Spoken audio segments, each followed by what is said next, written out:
اسلامي امارت یو نوې ځانګړې قطعه جوړه کړه. دغه څه ډول قطعه ده او په کوم ځای کې جوړه شوې؟ درنو لیدونکو ښه راغلاست. اسلامي امارت په پکتیا کې پر موټر سایکلونو ګرځنده ګزمې فعالې کړې. د اسلامي امارت د کورنیو چارو وزارت چارواکي وایي چې په پکتیا کې یې د جرمونو لګولو او امنیت ښه کولو په موخه پر موټر سایکلونو د ګرځنده ګزمه ډله جوړه کړې ده. په وروستیو میاشتو کې اسلامي امارت په بدخشان، بغلان، جوزجان او ننګرهار کې هم ګرځنده ګزمې فعاله کړې دي. د اسلامي امارت د کورنیو چارو وزارت د 15 یا پنجشنبې پر ورځ د اوري پر 9 په یوه خبرپاڼه کې لیکلي چې د اختر په ورځو کې د امنیت د ښه ډاډمنولو لپاره پر موټر سایکلونو دغه ګرځنده ډلې په پکتیا کې فعالیت پیل کړی دی.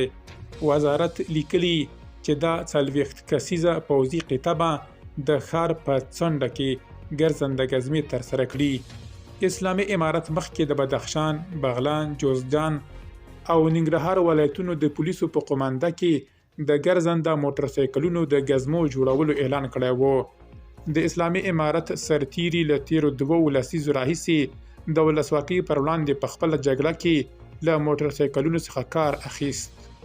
پر افغانستان له بیا واکمنېدو وروسته اسلامي امارت په بېلابېلو برخو کې پر موټر سایکلونو او ژیړو بوشکو سره چې دوی په چاودنو کې کاروي پوځي پریډونه ترسره کړل. د اسلامي امارت د کورنیو چارو وزارت چارواکي وایي چې په نورو ولایتونو کې به هم پر موټر سایکلونو د پولیسو ګرځنده ګزمې فعاله شي. درنو لیدونکو له مالتیا مو مننه.